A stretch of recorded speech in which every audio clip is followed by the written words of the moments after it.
Hey everyone, and welcome back to Stellar HFY. First off, thank you for all the support you've shown lately. Your comments, theories, and shares are what keep this channel alive and sharper than ever. Today we're diving into one of the most unnerving, unspoken victories in human history. Imagine this. Earth sends a drill team to a dead moon to stake a claim before an alien empire does. Until that rock starts thinking and rising. Because underneath the surface wasn't magma or metal, it was a memory, Dominion memory. And when we broke it open, we didn't just trigger a defense system, we woke up something that decided to erase us. This isn't a story about guns or glory, it's about what happens when human contradiction becomes a virus, and we don't fight back with fire, but with something no simulation could survive: noise. So let's begin. Therion the Fourth wasn't worth a war. It was the smallest of 7 moons orbiting Alrax Prime, a tidal-locked, atmosphere-dead sphere of iron-rich basalt and frozen silicates. A relic rock, logged as Class 4 uninhabitable by Dominion cartographers 3 cycles ago, and passed over for lack of any strategic resource. But the Alrax system itself had value, and the Dominion's sudden, renewed interest in the Outer Ring was enough for Earth's Proxima Treaty Council to authorize a first-in-deployment under Concord Doctrine. The legal code was clear: claim a footprint, establish a functioning operations cradle, and file registry within 10 days. If no objection came, the territory was Earth's. No soldiers, no overt conflict, just presence before paper. That was the idea behind Operation Palemark. Anton Dre wasn't a soldier. He wore a reinforced vac suit because the crust couldn't be trusted not to crack under footfall, not because he expected fire. He was the kind of man who memorized geological fault patterns the way others memorized faces. He ran his team of 15 like a machine shop, tight, redundant, and quiet. None of them had weapons outside the base defense grid. Their mission was engineering: anchor 3 fusion taps into the Therion 4 crust, stabilize for cryogenic expansion, and establish automated reclamation loops.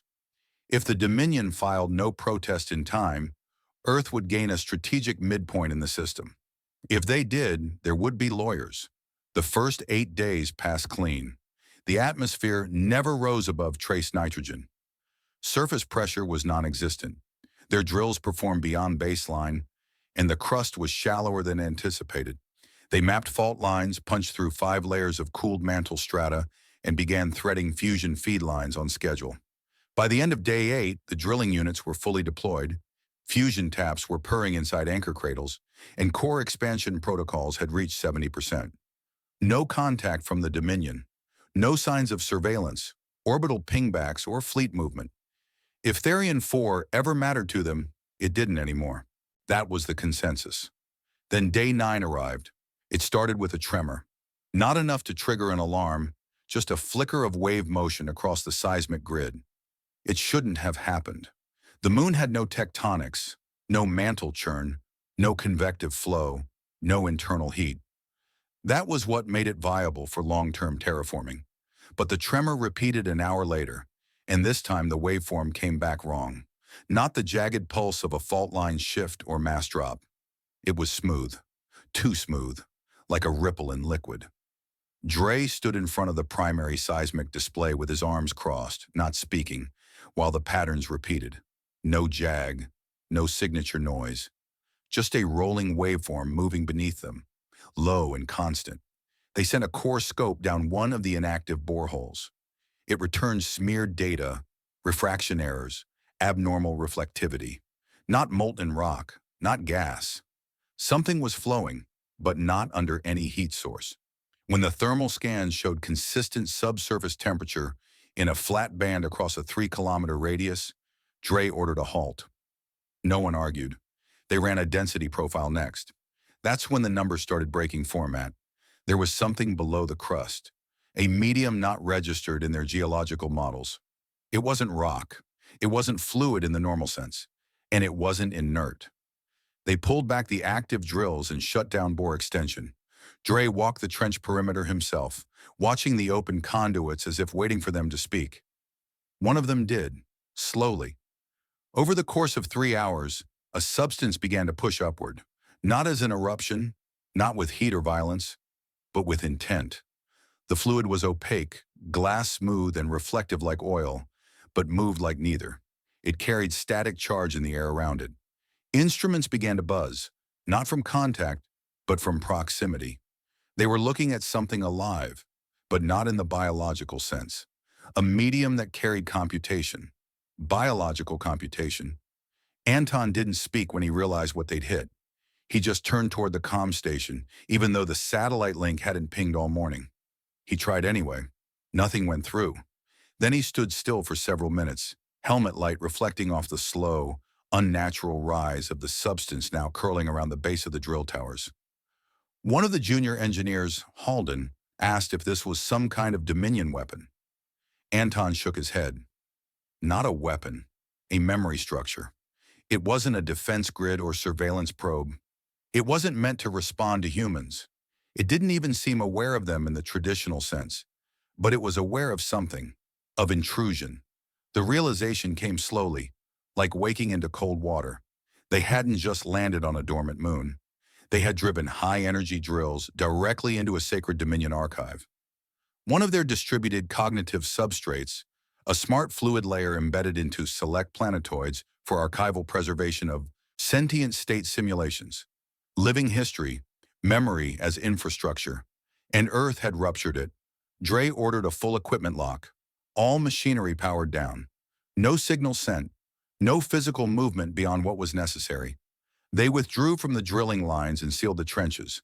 The fluid didn't chase them. It just continued rising, slowly, steadily, in silence. No one slept that night. There was no gravity to speak of, no day-night cycle to orient by, just the frozen sky of the gas giant looming overhead and the creeping sound of unfamiliar matter brushing against steel and ice. The Dominion hadn't responded because they didn't need to. Their archive had its own immune system.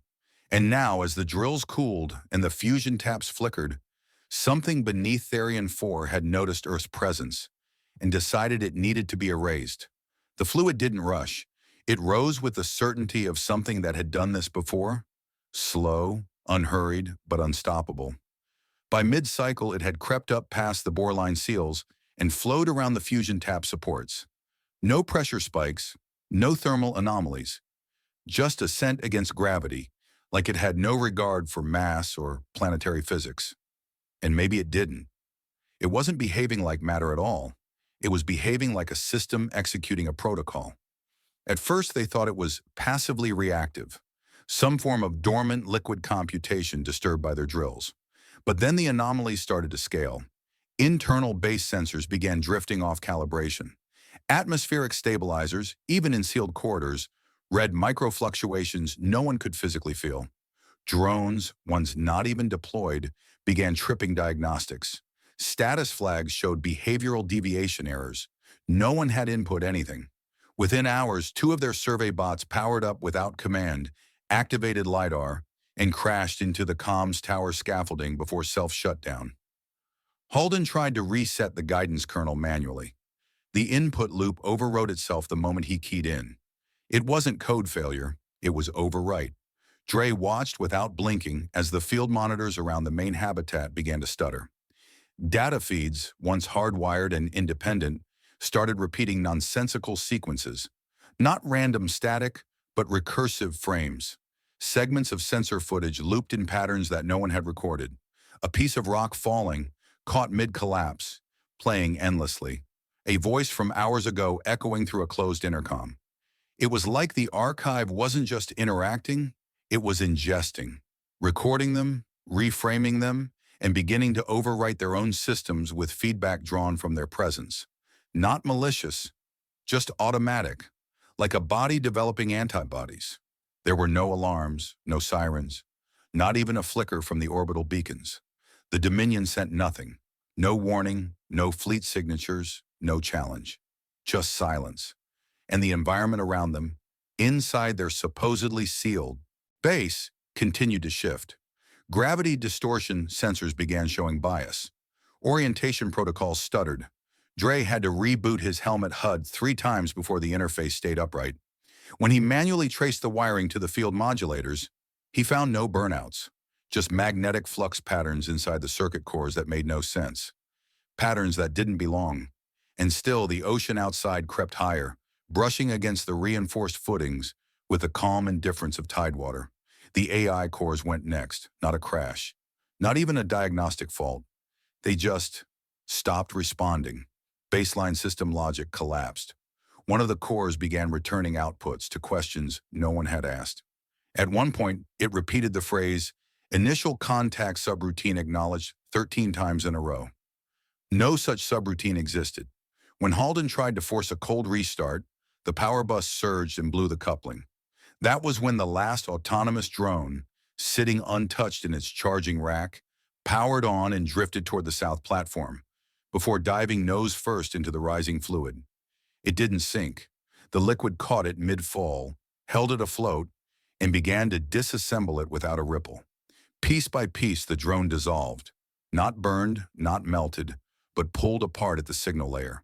The process was silent. It wasn't extraction or assimilation. It was correction. Like the system beneath the moon's surface had encountered a glitch in its simulation archive and was restoring integrity by removing the anomaly, by removing them. By then, the fusion taps had gone offline, not because of fluid contact, but because their frequency buffers had shifted. The power wasn't failing, it was desynchronizing. Internal temperature regulators began to spike. The heat wasn't from the environment, it was from buried pressure. Beneath the crust, the tunnels they'd collapsed during core drilling were showing thermal anomalies. Not volcanic, uniform, as if heat was bleeding from something no longer holding its own structure. Pressure builds, Dre knew, don't come in waves. They creep. And once they find a path of least resistance, they flood. Rask demanded a full base-wide extraction protocol. "Get out now, wait for off-world rescue, and nuke the grid on the way out," he said. Dre didn't even look at him. "There's nothing to extract to," he replied.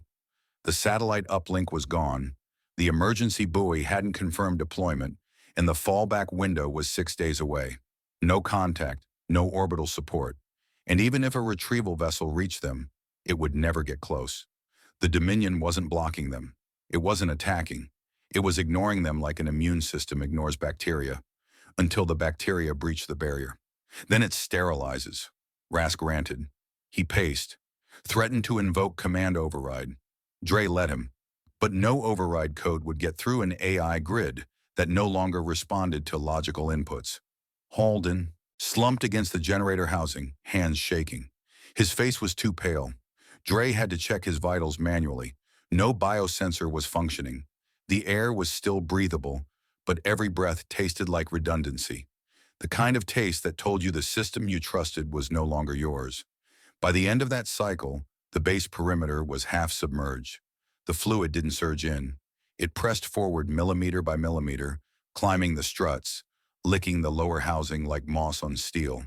The outer lights reflected off it unevenly now, like the surface was fragmenting into sublayers. Not reflective, responsive.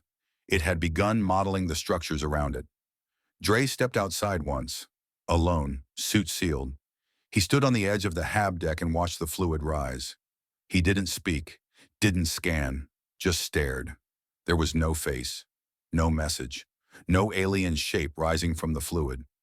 But it was there, present, like a mind looking at him from beneath the surface. Not interested in negotiation or intimidation, just logic. Anton understood then, with brutal clarity. This wasn't war, it was quarantine. They weren't being targeted, they were being erased methodically from an archive that had no concept of resistance. Just correction, and correction didn't need violence. It only needed time. Dre didn't argue with Rask anymore. There was no time for hierarchy or protocol. By the time the fluid reached the secondary generator ring, half the team had stopped asking questions and simply followed his lead. He issued instructions like machine commands, flat, precise, irreversible. He ordered Halden and the 3 strongest left to carry shaped charges from the tunnel cache. These weren't meant for combat. They were geological, used to rupture overhangs, redirect pressure away from weak stabilizers. Dre's goal was simple: collapse the active bore paths, crush the line of ascent, and try to force the fluid into its own abandoned tunnels. The goal wasn't to stop it, just slow it. They set the charges manually, with no digital sync, no remote triggers. Wiring was laid by hand. Dre followed each line personally, making sure no autorotor tried to optimize the detonation pattern. At exactly 17 minutes past the next cycle mark, the base rumbled with controlled detonations. The eastern trench collapsed into itself, and with it, the main path of least resistance. For the first time in nearly a full rotation, the ocean halted. It didn't retreat. It didn't scream. It simply stopped moving. Pressure readings dipped by a fraction. External humidity sensors stabilized. The horizon, such as it was, flattened. But Dre knew that was all they'd bought. Minutes, maybe hours. The smart fluid was not a creature to defeat. It was a system. And systems didn't panic. They adapted. While the others caught their breath, Dre moved to the engineering lab, past flickering interface panels and defunct AI prompts looping old missions. Timestamps. He spread out the old resonance field diagrams on a physical table, pre-contact documents filed under Dominion archaeological theory. Most of it was abstract, but one piece had stuck with him since their landing. The idea that Dominion archives weren't isolated storage units, but living, semi-conscious distributed systems. Their coordination wasn't centralized through satellites or relays. It was harmonic, signal nodes embedded in lattice form beneath the crust. Each moon with a memory ocean had what they called a resonance spine, a buried framework tuned to manage fluidic behavior like nervous tissue handles reflex. If they'd ruptured that, then it stood to reason that the ocean's behavior was partially directed through it. If so, then interference, on the right frequency, might create a command gap. He didn't need to destroy the system. He just needed to desync it. There was no dedicated field generator for resonance interference, but the magnetic shielding coils, designed to protect the habitat from ion bursts and microflare events, could be tuned. Normally, this would be handled through the main control stack. That stack was dead, so Dre would have to do it manually, physically rerouting coil channels through backup transformers, setting field thresholds using analog controls that hadn't been touched since launch prep. It would burn out everything. The lights, life support, suit chargers, gone in seconds. But if it worked, it would jam the resonance signal and interrupt the fluid's coordination. Rask tried to stop him once, said the team wouldn't survive without the base running, that they needed to conserve resources, dig in, wait for fallback pickup. Dre just looked at him and said, "If it reaches the core vents, there won't be a base left to conserve." Rask stopped arguing. It took 31 minutes to wire the coils. Holden stood beside him the whole time, hands trembling but steady enough to work a solder clamp. As the final switch was thrown, Dre keyed the bypass through a cracked panel, sealed the circuit, and braced. The burst wasn't loud. It was absence. Every light in the habitat died at once. The suit HUDs blinked out. Airflow ceased. Gravity plates flickered. Even the static that had haunted the intercoms dropped away. There was a moment of perfect null. Then the ground outside began to shake. But it wasn't seismic. It was patterned, like hundreds of tiny impacts. They looked through the viewport. Outside, the fluid that had crept up the support beams was now frozen mid-rise, suspended in arcs and whirls like glass. The smart ocean had locked. It didn't crash or collapse. It just stopped computing. All at once. Around the base perimeter, smaller forms, irregular insectile constructs about the size of a hand, shattered into fragments. Dre had never seen them deploy, but now he saw their remains. Carriers, swarm nodes, microprocessors that acted like neurotransmitters, inside the fluid lattice, all dead now. Their logic circuits wiped when the resonance spine lost alignment. It had worked. One of the younger engineers, Karsic, barely 23, eyes still too wide for war, breathed too loudly in the silence. Halden shushed him. No one else spoke. The entire base stood in a gravityless dark, surrounded by frozen memory and dead signal, wrapped in a quiet deeper than space. Then the ground beneath them hummed, not from power, not from the fluid, from the crust. The deeper nodes were waking up. Dre didn't need sensors to know. The lattice had reset. What they'd frozen was only the local expression. the segment of the archive reacting directly to their presence. But the memory fluid wasn't localized, it was distributed. And deeper structures, farther from the coil burst range, were already recalibrating to bypass the interference. The pause had bought them time, but not safety. He looked around the base. Power was gone. Systems were fried. Half the team was running on emergency oxygen and hand-cranked air filters. But they were still breathing. The fluid had stopped, and they had a window. Maybe 4 hours, maybe less. It was enough. Dre turned to Halden and said, "We're going into the conduits." When the engineer asked why, Dre didn't give a speech. He just said, "We're going to talk to the archive on our terms." Because now, for the first time, the moon wasn't attacking. It was listening. And what they needed to say next had to be something the Dominion had never planned for. A message not written in code or command logic. They were going to seed the ocean with something it could never forget. There was no plan B. Fallback extraction was still 4 days out, assuming Earth hadn't already classified them as lost. The archive would reassert itself before then, rebuild its harmonic control layer, re-engage the carriers, and overwrite every human artifact it registered as anomaly. Dre understood they couldn't hold the line, not with charges or coils or airlock welds. The smart ocean hadn't even begun to fight, because it hadn't needed to. Everything it had done so far was cleanup, sterilization. It operated on certainty, and that was the flaw. He began the outline of his plan not on a screen, but with a grease pencil against the wall of the blacked-out equipment room. He didn't write code. He drew loops, thought shapes, irregular cycles that never closed, equations with variables that referenced their own contradictions.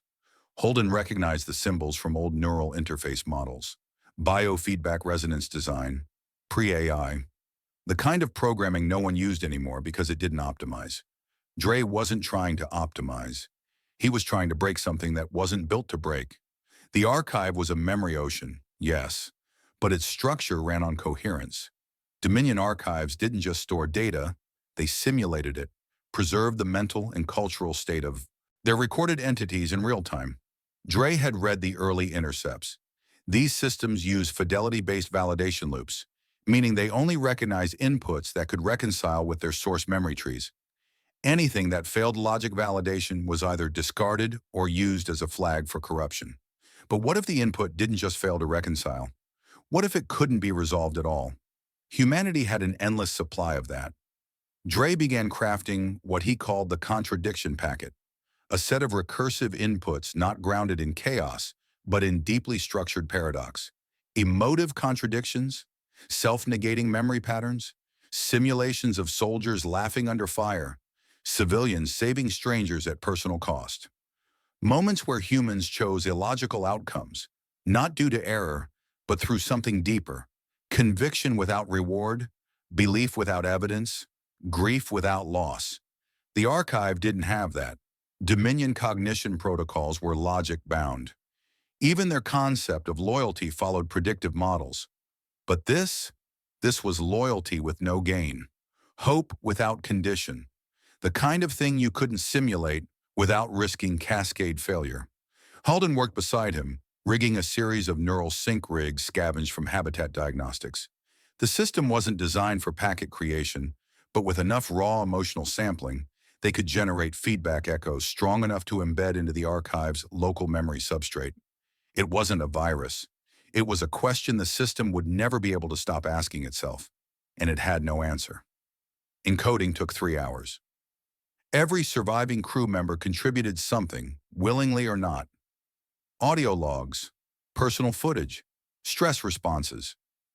Halden even synced one of the loop segments to his own cortical signature, recording the moment he had refused evacuation to finish the packet, even knowing the archive might overwrite him first. The packet grew, layer by layer, not in code but in contradiction, stitched together from irrational action and recursive emotional artifacts. The result was unstable. Perfect. The injection method was crude. With the carriers destroyed and the network dormant, they had no clean vector. Dre chose a physical route, breach a low-lying conduit where the fluid had begun to seep back into collapsed tunnels and dump the packet directly into the memory substrate via pulse beacon. The beacon had no Dominion handshake protocol. That was the point. It would be noise to the system until it was processed. And once it began processing, it would trigger every logic trap hidden inside the structure. The descent into the lower conduit was quiet. No words, no light beyond what the rigs gave off.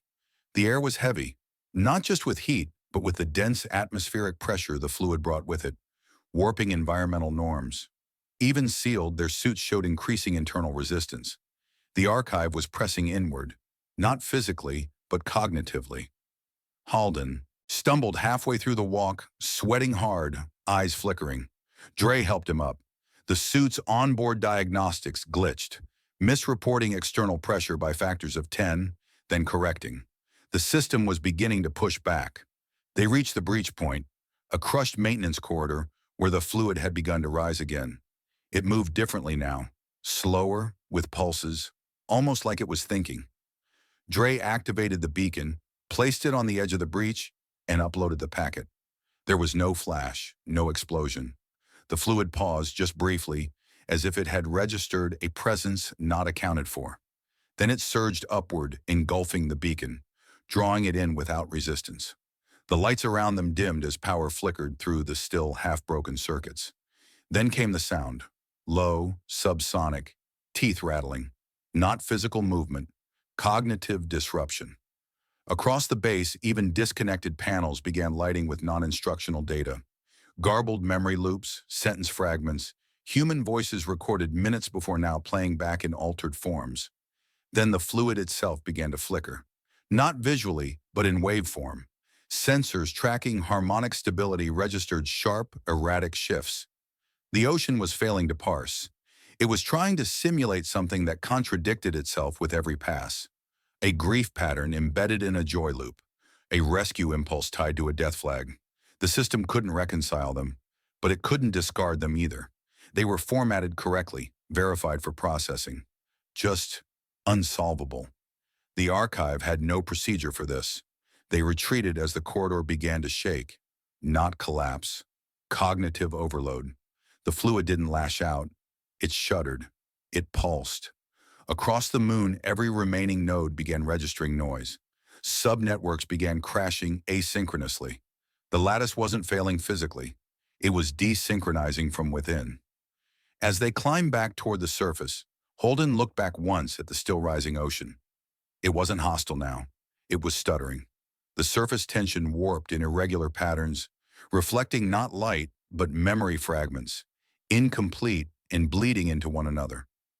For a second, Dre thought he saw a shape, a human outline, but it was gone before he could register it. The archive hadn't been attacked. It had been asked to understand something it was never built to hold, and in trying to do so, it had begun to consume itself. Above them, the Dominion satellites that had remained passive for days suddenly began to reposition. Something was watching, and whatever it saw, it no longer recognized as stable. It didn't happen all at once. There was no blinding pulse, no cinematic rupture in the sky. It began with a crack, not of stone or steel, but of cohesion. The smart ocean stopped flowing like a singular system and began fragmenting. Wavefront patterns that once moved in perfect sync started misaligning, sloshing in opposing vectors, breaking surface unity. Segments of the fluid disconnected mid-motion, hovering for moments before collapsing into semi-stable pools, each carrying contradictory signal echoes. One chunk floated up the western slope and simply stopped. It didn't retreat. It didn't advance. It just failed to choose. That was the first sign it had worked. Above them, the Dominion's orbital presence, previously inert and unreadable, finally moved. Satellite signatures flickered back online. Tight band beacons activating across two axes. No weapons powered up, no atmospheric entry signatures. Just low-frequency communication relays transmitting layered diagnostic data. They weren't scanning for life forms. They were scanning their own memory infrastructure, sweeping the resonance spine, tracing node performance, trying to understand what had gone wrong. They didn't find malfunction. What they found was contamination. Inputs that registered as structurally valid, but conceptually unstable. Loops that couldn't converge. Simulations running recursive paradox until node integrity degraded. A logic crash, not of code, but of meaning. The doctrine of internal deletion was not a threat. It was policy, standard Dominion protocol for handling irreconcilable contamination in sacred data nodes. A failed node wasn't attacked. It wasn't repaired. It was cut off, abandoned, declared dead not in terms of organic life, but informational coherence. And that's what happened to Therian 4. No discussion, no ultimatum. Just a final relay signal dropped from the lead satellite, activating a perimeter of automated quarantine markers around the moon's orbit. Not a blockade, a boundary. A line that said, nothing more goes in, nothing comes out. Not because they feared what humanity could do, but because they couldn't predict what else might be carried inside. There was no counterstrike, no Dominion fleet arrived, no diplomatic envoy. The humans were not challenged, they were written off. The contamination had spread too far. The archive had tried to resolve their presence and failed. And because the system was designed to prioritize fidelity above all, the failure itself became infectious. Every subnode touched by the contradiction loop began triggering review. Some froze.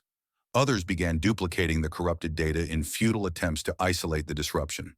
But there was no root file, no central virus, only human decisions that didn't make sense and therefore couldn't be removed. The memory ocean's surface finally stopped shifting, not because it had stabilized, but because its internal cohesion collapsed. From the observation port near the base's southern wing, Dre watched as the once smooth fluid now shimmered in layered distortion. It had become reflective again, but not of the environment. It reflected images from inside the archive. Faces, fragments, echoes of Earth-embedded simulations merged with Dominion logic trees. You couldn't decipher them. They flickered, reversed, looped back in ways that defied causality. Somewhere inside that system, a soldier was laughing in the moment of his own death. Somewhere else, a child handed food to a man who had betrayed him, and neither action terminated the process. The team had dwindled to 6. Neural shock claimed 3 more within hours of the packet injection, too close to the source, or too deeply synced to the beacon's pulse. 2 others simply stopped responding, conscious but blank, as if caught in a cognitive feedback loop too deep to crawl out of. One had to be restrained after trying to walk into the fluid barefoot, whispering that he needed to finish the thought. Dre didn't stop him with force. He just blocked the hatch and waited until the man slumped to the floor, exhausted. He never explained what he meant. They rationed the remaining oxygen and sealed off the lower levels. The base still had backup power in a few areas, enough to keep the heating stable and the fallback beacon alive. That was all they needed. For 3 days, nothing came. The satellites remained. The ocean remained. But both behaved like forgotten artifacts, present, but unwilling to engage. Earth didn't call. No outbound signal penetrated the Dominion perimeter, but the fallback protocol had been set before everything failed. The probe was coming, even if Earth had written them off. They clung to that schedule like religion. Inside the darkened command bay, Dre didn't sleep. He lay with his eyes open, staring at the flickering light of the status panel. Just a single diode still functional, blinking once every 10 seconds. Not even in time. Just blinking. Halden kept to himself, his face pale and hands tremoring every few minutes as if something inside him was still stuttering with the archive's pulse. No one talked about what came next. There was no next. They had reached the end of the story, and the page refused to turn. And then, on the 6th day, the Dominion satellites began to leave. Not all at once. They didn't flare engines or burn vectors. They just faded. One by one, their signals dropped, not shutdowns, withdrawals. As if the system had chosen to forget the moon entirely, not because it had been cleansed, but because it no longer fit. Therian 4 had become too unstable for reclassification, too contaminated for revision. There would be no reclamation. Outside, the fluid ocean lost its shape. Segments of it drifted apart like fog breaking over a warm current. The shimmer faded. The reflections dimmed. The archive had not been destroyed. It had been broken, not physically but philosophically. It was now a contradiction loop in orbit around a gas giant no one would ever touch again. A sacred site turned cognitive hazard, a place the Dominion could no longer read without risking systemic corruption. Dre sat at the edge of the outer deck, helmet under his arm, eyes locked on the silent sea below. There were no waves now, just ripples of memory spinning themselves out. Not erasing, just stuck. The story the archive had once told, perfectly preserved for millennia, now ended mid-sentence. And Earth's presence wasn't the conclusion. It was the question that story couldn't answer. He didn't say anything as the rest of the team gathered around, staring into the still fractured tide. There was nothing left to explain. They had infected a memory with noise, and the moon would never finish its thought. The retrieval probe broke orbit at 0300, silent and unsignaled, just as the fallback window predicted. It didn't hail them or descend with urgency. It followed the coded instructions from the original Palemark manifest, unaware or uninterested in what had happened since the mission clock began. When it touched down outside the degraded perimeter, the fluid didn't rise to meet it. The ocean didn't react at all. The surface had gone still days ago, not calm, but inert. The smart substrate was no longer a system, just scattered fragments of computational matter, lost in their own unresolved recursion. The archive wasn't purging anymore because it had nothing left to stabilize. Only 6 of them boarded. The rest were left behind. Those lost to cognitive loops, neural collapse, or the kind of internal quiet that made no sound and no recovery. Dre didn't speak as they ascended. No one did. He sat slouched in the corner of the probe's cabin, helmet loose, eyes unfocused. Halden looked worse, shaking in short, involuntary pulses as the cabin's synthetic gravity kicked in. Whatever damage the archive had done to their systems hadn't stopped at the network level. Some part of it had rooted deeper. Dre could feel it too, like a signal still pinging from behind his eyes. His movements came half a beat too slow. Words had to be chosen consciously, not recalled. The med diagnostics aboard the probe flagged nothing terminal, but his cerebral timing was off by fractions. Fractions that added up with every hour. By the time they reached the primary relay ship, Earth had already buried the mission. The Proxima Treaty Council logged the event as a Black Class incident, designation Hyperstructural 7.03, and sealed the report before the first debrief. There was no press release, no acknowledgement of contact, no statement to the Concorde. As far as the public feed was concerned, Operation Palemark was a non-event, a refueling mishap on an empty moon, engineering failure, no survivors named. Dre was transferred to a Class 2 recovery facility. Evaluations continued for 11 weeks before they stopped. The cortical lag didn't worsen, but it didn't improve. He spoke in brief answers, reacted to stimuli slower than baseline, and slept in uneven cycles. Eyes open more often than closed. They ran neural models, nothing definitive. One psychologist suggested it wasn't trauma, but recursion, a side effect of spending too long inside, a system that couldn't forget anything, and then convincing it to let go. They didn't say it again. He wasn't cleared for another deployment, not even for review work. His security status remained intact, but his access was revoked. Quietly, without ceremony, he was retired. No citations, no reprimand, no medal. The others faded just as cleanly, transferred to isolated postings, reassigned to low-priority observation stations, medically reclassified. None of them gave interviews. None were asked. Within weeks of the incident, Dominion territories issued a single update to their distributed simulation infrastructure. The change was subtle, almost administrative. Planetary oceans, once tied into memory lattice networks for cultural echo simulations, were severed. All archive nodes embedded in fluidic mediums were delinked. No explanation followed. No ships appeared in contested zones. No representatives filed grievance. Just a quiet, permanent disconnection, as if they'd seen what Terran had become and decided the risk of coherence loss was no longer theoretical. The ocean hadn't been defeated. It had been dirtied, rendered conceptually unsound. And the Dominion didn't do unsound. There was no retaliation, no negotiation, only silence. Earth's Internal Analysis Division tried to reconstruct the packet Dre had deployed, but even with all surviving fragments, they couldn't replicate its effect. The contradictions weren't in the code. They were in the execution. Recorded action without rationale, behavior without logic. The elements weren't wrong, just unresolvable.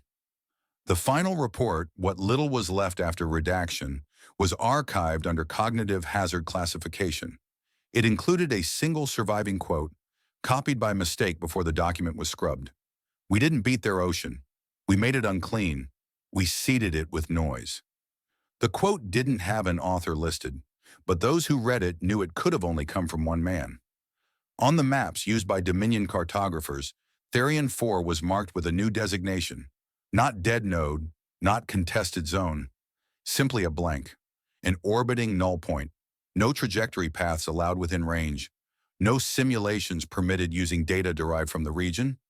Even their own ships were rerouted around it. The moon had become a conceptual quarantine, a story the Dominion refused to tell again. Dre never returned to active service. He never returned to Earth. He lived quietly on a contract habitat orbiting Titan's third Lagrange point, where signal interference was high and memory lag was common. It suited him. No one asked questions. No one connected the name. Most forgot he existed. But out there, in the cold where the network thinned and the universe ran quieter, the memory of the archive still pulsed somewhere inside him. Not as a thought, but as an echo. And far from him, drifting without tether around a gas giant whose light no longer reached Earth's mainframes, the broken moon spun on. Alone, corrupted, untouched, and unfinished. If this story made you stop and think about how fragile even the strongest systems can be, hit that subscribe button. Now we want to hear from you. If you had the chance to plant one paradox into an enemy archive, one contradiction so human it would make an empire unravel, what would it be? Drop your answer in the comments. We read every single one. Thanks for watching Stellar HFY, where humanity wins not through force, but by becoming the one variable they'll never predict. See you in the next story.